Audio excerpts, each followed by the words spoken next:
Okay, welcome everybody to this presentation brought to you by Student Athlete Magazine, The Truth About Athletic Scholarships. I am Andy Lockwood and my partner is Ken Schreiber. Let's get into it. Here's what we're going to cover today. How your student athlete can use his or her talents to get into a top college. How your student athlete can use his or her talents to pay for a top college. The sources and amounts of money available for student athletes at all levels, and how to multiply your chances of recruitment. We'll also discuss the blunt realities of the life of the college athlete. Now, you may be wondering first, who are these guys? Why should you pay attention to them? Well, we're each in the college finance consulting business. I've written a book. I've hosted a radio show on ESPN. My partner Ken, who's not on this call, he's also a radio show host in Chicago. I was formerly a corporate attorney, and I was a Division III athlete. I was on, not necessarily played for, the basketball team at Wesleyan University in Connecticut. But the real reason I'm in this business is because of the last thing here on the screen. I had a lot of student loans, and that was a big problem. A lot of stress, a lot of credit issues. So I really got into this career because I wanted to help students and their parents avoid shackling kids with the problems that I went through. So that's enough on me. I mentioned before Ken Schreiber. He hosts a show called College Bound on WIND in Chicago. He's the president of Premier College Planning Experts, which is in Naperville, right outside of Chicago. He and I are the publishers of Student Athlete Magazine. And there's some other interesting facts about Ken. Very handsome Mark Harmon lookalike. Okay, enough of that. So, why play in college? Well, here are some of the reasons why kids continue to play. Number one, if you've been playing a sport your whole life and you stop after your senior year of high school, it can create a big void. All that competitive. Whatever Jones you were fulfilling for your school, it kind of evaporates if you don't continue to play. So that's one reason. So you don't have to hang it up after graduating high school. An important aspect, though, is that being a decent athlete can be another hook or an arrow in the quiver to help you get into a competitive school that wouldn't otherwise show interest. I mentioned before that I went to Wesleyan University. I was an okay student, and my SATs were okay, but I don't know if I would have gotten in had I not, been in communications with the coach there for months before I applied. Another reason why people play, parents. Candidly, sometimes I see parents, trying to relive their athletic glory, through their kids or pushing their kids or something. I don't necessarily recommend this, but it is factual, so that's why I'm putting it on here. This is a very blunt presentation, by the way. And then, parents, a lot of parents are hoping that they'll get some money to help defray the cost for college. I see that a lot. This is why. College is expensive. Thank you, Captain Obvious. At a private university, you can be looking at in the low to mid 50s, sometimes more than $60,000 per year, including all the stuff that you have to pay. Tuition and room and board, so on and so forth. So if you do the math, 4 years can cost $80,000 at a state school, because a state school in most states is around $20,000 bucks, to more than $200,000 at a private university. If you have more than one child, you can do the math. The other bad news about college costs is they go up at roughly double the rate of inflation, 6 to 8%. In a normal economy, and in some states it can be 15% or more. Okay. More about athletic scholarships. Parents, and this is another blunt slide here. If you are dreaming of playing at the next level, a lot of parents will encourage their children by investing both time and money year after year after year, starting at a very young age. So when you look at all the cost and all the time associated with going to camps and showcases and travel teams and tryout fees, tournament fees, There's a lot of private coaches who are now making a living, teaching kids how to play, how to shoot a lefty layup or dribble a soccer ball. Travel expenses, equipment that you have to buy, and on top of that, compounded by the time factor. The weeks and weeks away from family and work and all that. Starting at increasingly younger ages, this is a big, big commitment. And a lot of parents hope that, well, I would broadly speaking, I would break it into two categories in terms of, what parents are hoping for. Number one, they're helping their child, fulfill something important. I think athletics are important. But like I mentioned before, a lot of parents are hoping for athletic scholarships. So if you're looking at the economic payoff, it's not very good. The average athletic scholarship in the NCAA is $8,707. This is from an article that came out in the New York Times a couple of years ago. I haven't been able to update this, so I'm assuming if it's not still the same, it might be a little bit less. $8,707, excluding men's Division I basketball and men's Division I football, which are the only two revenue-producing sports. So let's break it down a little bit more. Men receive 57% of all the athletic scholarship money, but in 11 of 14 sports which have both men's and women's teams, women get more money on average. The best paying sport is men's ice hockey, which averages $21,755. Women's ice hockey, pretty close, $20,540. The lowest men's scholarship is riflery, $3,608. Baseball averages about $5,806, and bowling for women is the lowest women's scholarship, $4,899. Lacrosse, growing sport, huge in my neck of the woods here in Long Island, very big in Ken's neighborhood, and University of Michigan, for example, is establishing a men's Division I lacrosse team and women's team. So it's growing across the Midwest. Approximately 12.69 lacrosse scholarships are available for each Division I school. That's the average. And in contrast, a men's football team, Division I, will field 85 scholarships. Teams, of course, are bigger, but that's a lot more because it's a revenue-producing sport. There are only 54 Division I colleges with lacrosse programs at all, and 30 Division II. There are 1,009 total scholarships available, which breaks down to approximately 250 new scholarships per year. So you think about all the people who play men's lacrosse or boys lacrosse. There's only 250 scholarships that get given out per year. I read a report that showed that out of the 35,266 high school boy lacrosse athletes, there were a total of 551 full scholarships, which is actually a little bit less than the previous. Some of this information will conflict a little bit, but this is a more recent study. There were only 551 full scholarships that were given out among 1,723 athletes, which is a little bit less than 5%, 4.88%. Whereas for the high school girls, 26,677 girl lacrosse athletes were awarded 630 total scholarships, and that was spread out over a similar amount of now women lacrosse athletes, 1,756 athletes.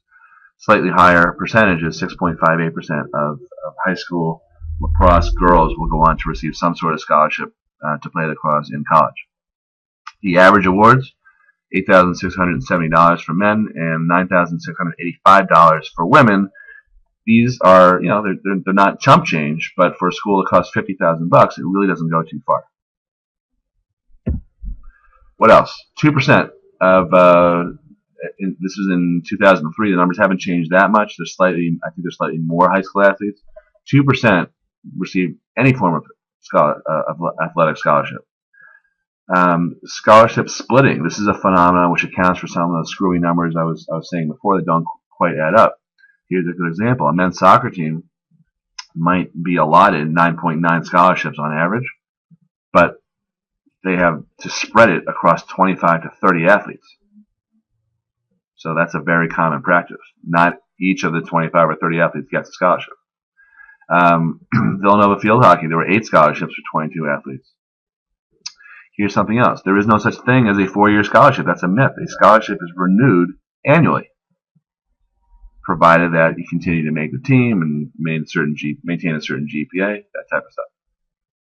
A lot of people don't understand that. So if you get injured, for example, you don't get an athletic scholarship the following year. Only Division I, Division II schools award athletic scholarships, except for with the exception of the NAIA, which I'm not really going to talk about. Ivy Leagues in Division III do not give athletic scholarships. They will, however, give need-based and merit-based awards, but they're not called athletic scholarships. The NAIA, that's a bunch of schools that most kids around here in Long Island and in Chicago, there might be slightly more of a popularity of NAIA, but it's really a bunch of small schools, a lot of religious schools. If you want more information on that, you can contact us, but I'm not going to spend too much time on this presentation on the NAIA.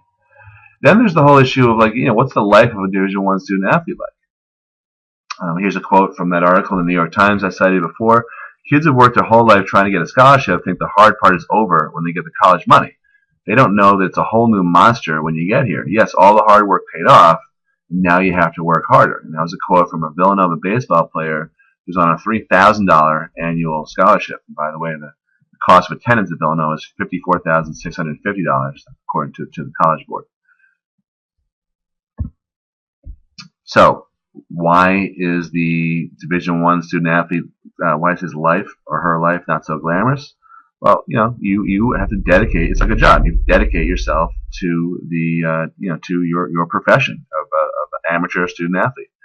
You get, you have practices that are hours per day, and there's really no off season. Hardly any off season. Sometimes you'll find yourself in the weight room at 6 a.m. or even earlier, depending on the sport. You have long road trips. You arrive back at your dorm, late night, just when everyone else is going out, but you have to study or catch up. And a lot of times you're engaged in, raising money for things like sweatpants, and it's not all, the glory that, or the romanticized, stuff that people think it is. I'm not criticizing it. I just want to point out things that people don't usually talk about. All right, so here are the 3 biggest mistakes that Ken and I see in terms of what you need to make sure that you avoid. Far and away, your son, your daughter, you need to have a realistic assessment of your athletic ability. You can't just say, I'm thinking about pitching at Duke and Florida and Miami and Maryland, when your top fastball speed is like 82 miles an hour and you didn't make your high school team. Got to be realistic. So don't just consider the tippity top schools, because they may not be the best place for you athletically and for other reasons, which I'm going to talk about a little bit later. Do not make a huge mistake of waiting for colleges to find you. That is a big mistake. And don't blow off this process. Don't put it off until your last year of high school. When do coaches start looking at kids? This was a survey of 300 coaches that Sporting News magazine made. I can't remember the year, but it was within the last 3 or 4 years. 30% said they began tracking athletes as freshmen in high school, 45% as sophomores, and 25% wait until the junior year. Guess what the percentage was of coaches who began tracking in the athlete's senior year? Right, 0, none. Nobody waits till senior year.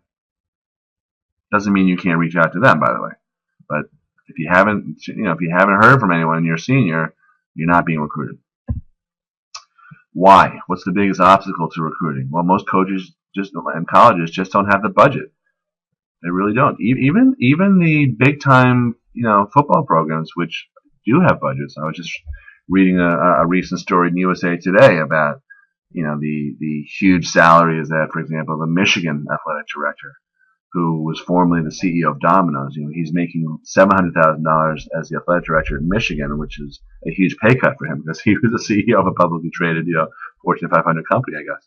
But even schools like that have huge budgets don't necessarily get out to see everyone because they still have limits.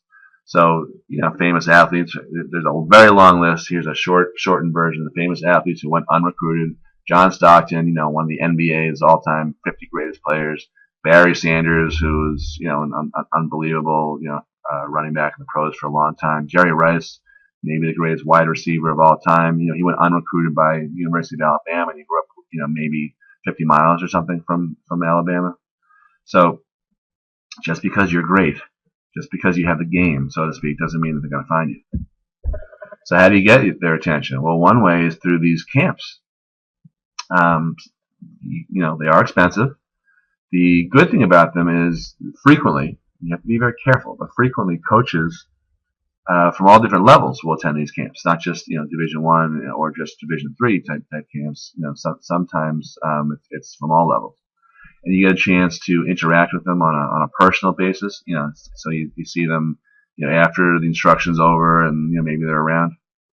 I remember I went to Boston College basketball camp back in the 80s, and this is when there was a ton of really good basketball coaches in the New England area, like Jim Calhoun coached Northeastern, Rick Pitino was coaching BU, and Tom Davis and Gary Williams, all these guys. But they would be kind of hanging out there, so it was not unusual to chat with them or whatever.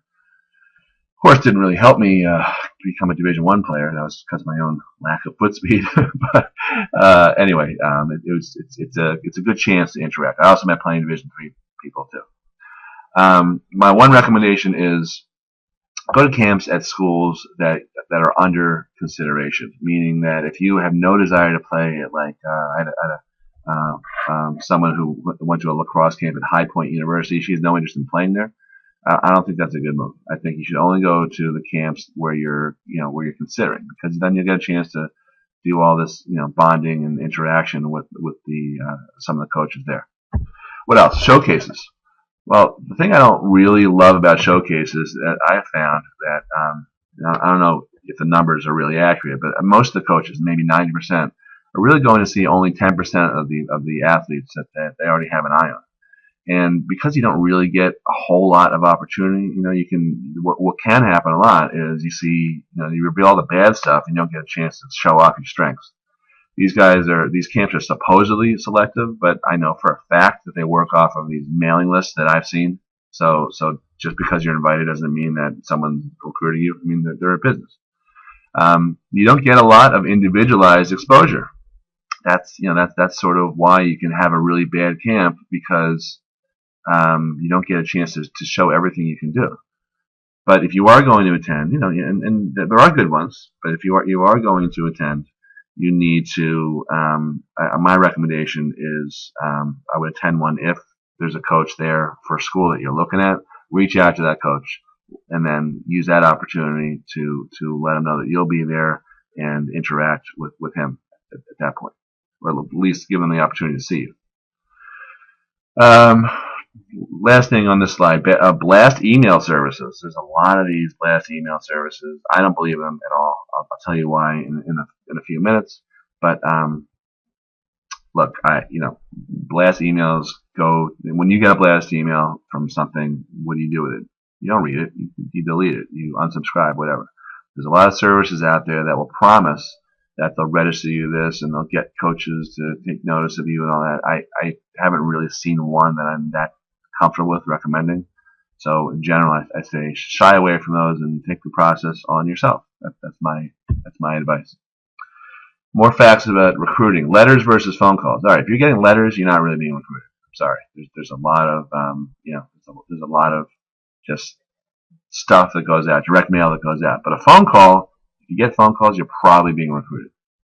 So just keep that in mind. First questions that coaches want to know, either they ask you this or eventually they're going to ask you this: what are your grades and scores? Why? Well, you don't want to waste their precious scholarship spot on a kid who can't handle the academic load, who's going to flunk out. Because each from their perspective, the inordinate amount of time and effort and money and mental space that they invest in landing just one recruit, really, really adds up. So if you put in all that effort and use all those resources, and the kid flunks out 6 months later, and it's a waste for everybody. By the way, I still see this happening. It's astounding to me. I was talking to a client the other day about a woman who's playing at Duke, and she was kind of a moron, and she still ended up at Duke, and she flunked out. I think it was 6 months. So it still happens, mostly because coaches really want to stack their teams. I get that. What about when a coach says, "You are my top pick at midfielder," or whatever? It may be true. Be very skeptical, just because some coaches say this to 30 kids, because they know that if they say this to 30 kids, they might get 2 of them to commit.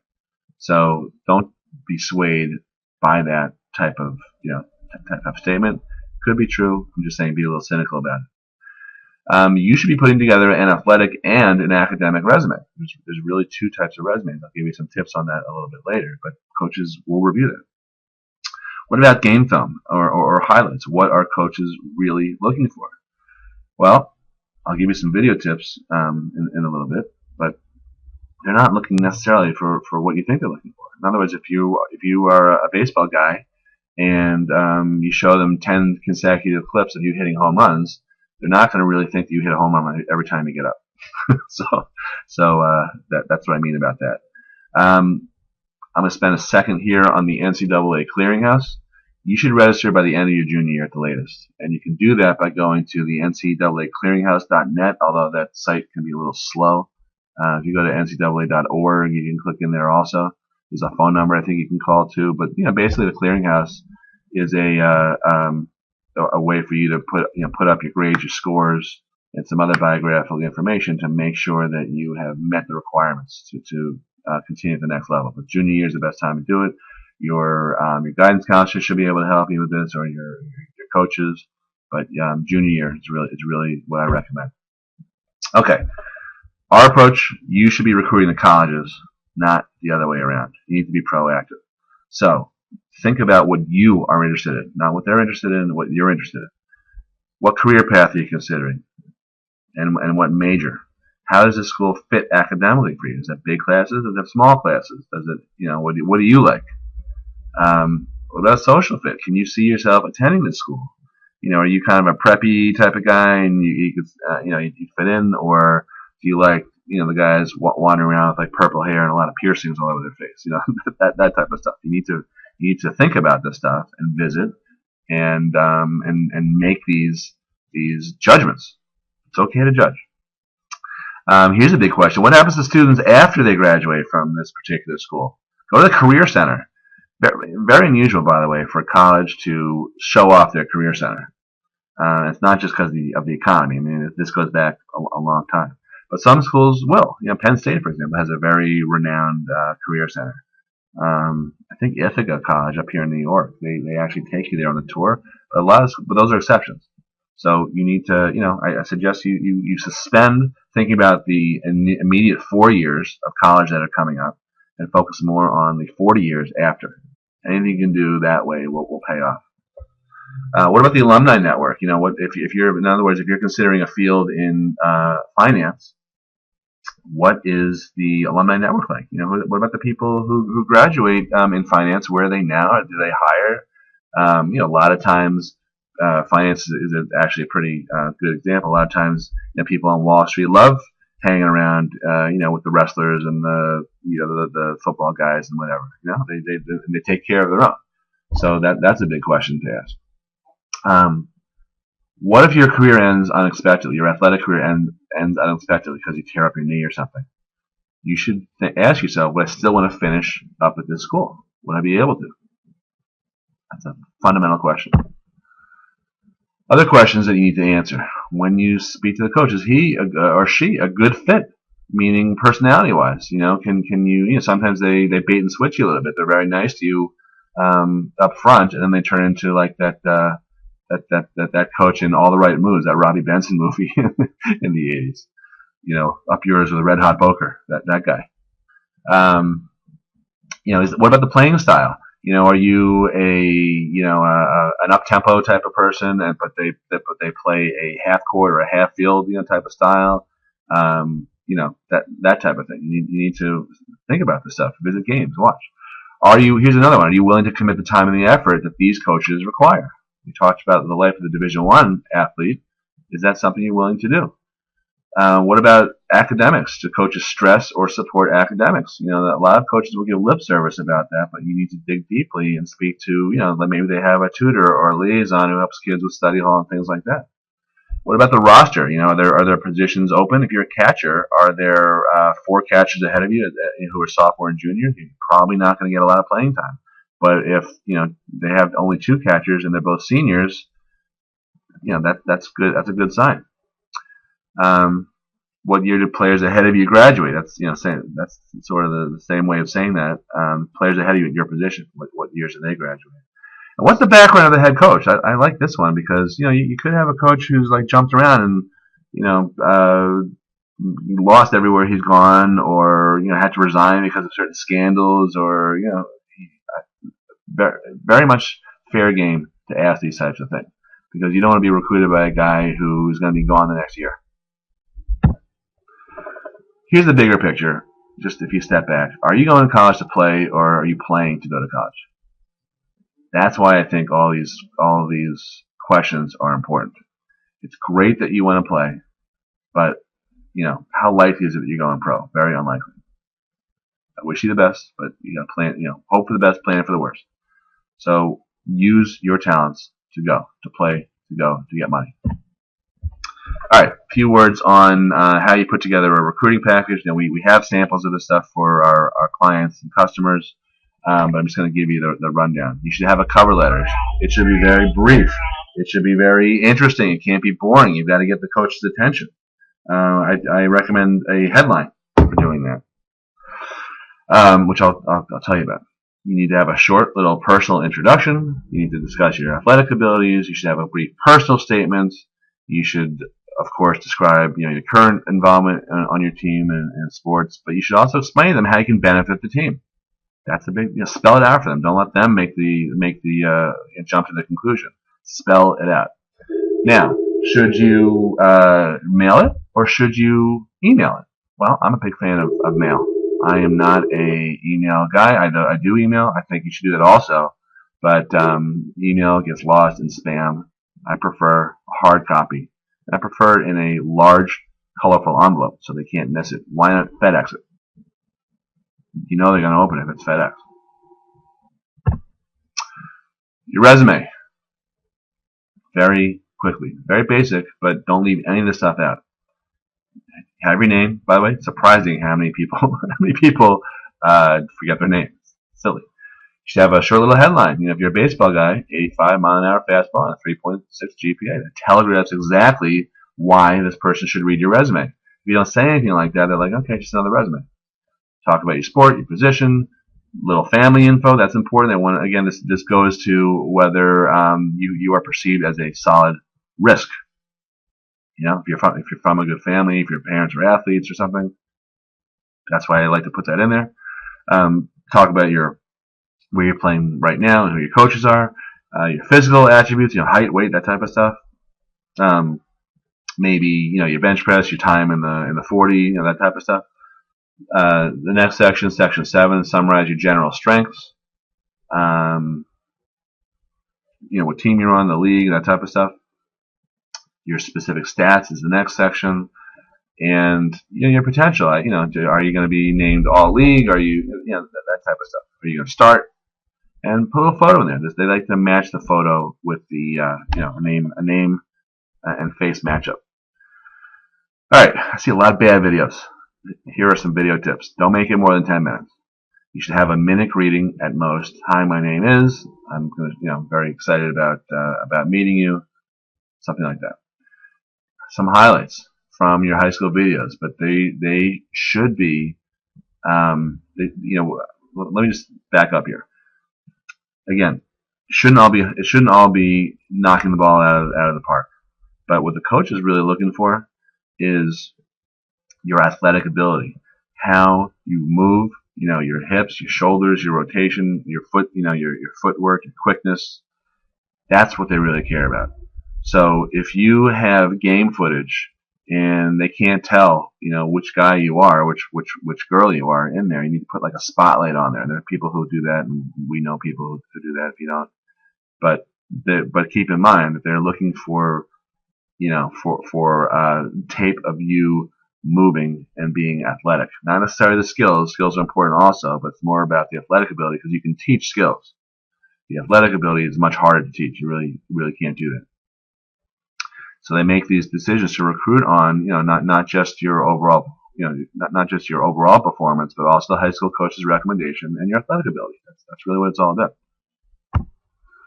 Track your communications. Very easy to especially if you're reaching out to 20 or 40 coaches, which is what we recommend. Very easy to mix it up. You gotta stay organized. And look, if you haven't heard back within a few days, don't take it personally. Coaches have other things to do than answer you. It doesn't mean that they don't want you, they don't like you. It doesn't mean that they think you're a loser. It just means they have other things going on. So keep at it. You have to be persistent. The last thing, you should be considering other non-athletic sources of college funds to supplement the athletic resources. What does that mean? Well, there's need-based financial aid, and I'm just going to tell you, we do a whole other workshop on this. But there are many people, and some studies say 53% who are eligible don't even bother applying for need-based financial aid. By the way, need-based financial aid does not mean loans. It means grants, scholarships, and it means loans. It's an umbrella term. That means everything. So financial aid could mean free stuff also. Here's a quote from the Wall Street Journal. Parents who make six-figure incomes regularly receive five-figure financial aid awards. If they're reporting on this, why don't you know this? Okay. There's also merit-based college endowment awards. So we talked mostly about athletics. That's part of the umbrella term, merit scholarship. But there's also awards, endowment-based awards, that do not have to be repaid for music and for grades and for scores, but also for major and career. That's a big one. So if you position your child the right way, then you have you have more shots at taking advantage of the endowment money that's out there for non-athletic pursuits. Also, community service. I'm not gonna lie to you, the need-based financial aid system is a little complicated. We're not going to go through this, don't worry, but this is an actual chart from the Department of Education. When you apply for financial aid, there are many forms. There's the FAFSA, which is the free application for federal student aid. Another form that's very widely used, but not by all schools, but many of the private schools that have their own endowment resources, is called a CSS profile. If you're self-employed, there's a business supplement, and some schools have their own forms. And the big thing here is each of these forms must be filled out accurately and consistently with each other and strategically, because in the formulas it's often a matter of not how much you've saved, but where you have saved it. Some money counts against you more than others. Some money doesn't count against you at all. For example, retirement funds don't count against you. You should never even disclose them on the FAFSA. The FAFSA says, how much are your investments worth? I see a lot of families making mistakes by including their retirement accounts. That's a big mistake. Don't make that. And by the way, really smart, really intelligent, really sophisticated families make this mistake. I have a client who's the CEO of a publicly traded company. He made this mistake, and then I have to try to undo it. So you need to learn the rules like that. And like I said, we do a whole other workshop on that. If you're interested, that's something you'll learn about. How do you obtain your share of endowment scholarship resources? That's the merit-based money. Well, you want to tap into something called the National Student Registry. It's a database that you can use to target best fit colleges. And this database is accessible by nonprofit institutions of higher education only, but there are ways to get in. Seek out talent-based and career-based endowment awards. You need to reach out to 20, 40, or 60 or more competing colleges. That's why? Because you want to ultimately winnow it down to a list of 5 or 6 or something manageable, and then play them off against each other. You want to make the colleges chase your students, not the other way around. That's the gist of it. Many kids are busy trying to make themselves look great for the colleges, But the real issue is that the colleges want you just as much as you want them. So if you can reverse that process, flip it around 180 degrees, and have the colleges chase you, play them off against each other, then you will increase your initial awards. And if you employed tested and proven negotiation tactics and strategies, play them off against each other, you'll improve. Okay, I mentioned the National Student Registry before. This is what schools use to seek out qualified students who are potentially good fits. That's why you may, depending on where you are in this process, that's how you get bombarded by all this mail from schools that you've heard of and that you haven't heard of. They are calling this registry to seek out people or students they think are going to increase their profile, going to augment their profile in all those dumb rankings. Many schools will rely on community volunteers associated with nonprofit organizations. The one that Ken and I are associated with is called Circle of Neighbors, and sometimes we get calls to place kids on behalf of some of these schools, like Catholic schools, for example. Periodically, they ask about local parochial high schools and things like that. All right, so we've covered a lot of stuff here, but we're really just scratching the surface. If you want more information on how you can be helped, what we would do would be to interview you and your students to see your qualifications, whether you are someone that we can help, because there's many people that we cannot help. But what I want to tell you is that depending on the time of year that you're looking at this, it's very, very competitive, and it's very much first come, first serve when it comes to resources that the schools are looking for. So just to encourage you a little bit, if you reach out to us, within a week of viewing this presentation, I will absolutely, no strings attached, give you a free electronic copy of my book called How to Pay Wholesale for College, which is, it sells for as much as $39 as a thank you just for trying out our information. It's not exactly Shakespeare, okay, but it's a good book. It's got a lot of great information in there in terms of how the whole financial aid system works, some free scholarship search sites. There's some specific information on different schools that are, I think there's a chapter on schools that are great for entrepreneurial kids and that type of stuff. So, I sell a handful of these each week, and you can have it free just by getting your questionnaire back into us and scheduling an interview either in person or by phone. And that information is on the link below. But like I said, resources are committed on a first come, first served basis. So if you are interested in working with us, what you'll receive is not only all this information about how to get more money, but a lot of the recruiting stuff, sample student athlete resumes, sample cover letters that worked, video do's and don'ts, beyond what I'd already talked about. Here's something big. This is what Ken calls the keys to the kingdom. You'll get for free a searchable database of more than 25,000 head coaches at all levels of schools, Division 1, 2, 3, NAIA, all those guys. But when I say searchable, you can query this database by grades, by geography, by and a few other things. So this is a very valuable resource. I've seen it sold for as much as $59, I think, but it's free for people that we work with.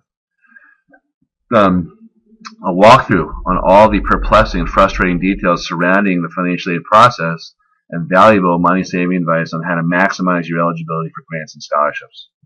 This is the money, the resources beyond the athletic stuff. And you also receive a lot of admissions help. The essay, that can be critical for students. It counts for 10 to 15%, but a good essay can make the difference and leapfrog you past an otherwise qualified candidate, or perhaps someone who's more qualified than you. And the bad essay, it can hurt you. So a lot of kids get hung up on that. We spend a lot of time advising on essays. There's all sorts of other information, visits on tips on how to visit schools, and plenty of other admissions insider secrets.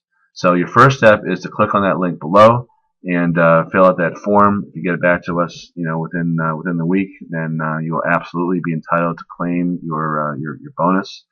I really hope that we get a chance to interview you, and candidly, it's not going to change our lives if you end up working with us, but we do enjoy it, and we know that we can have a huge positive impact on your lives.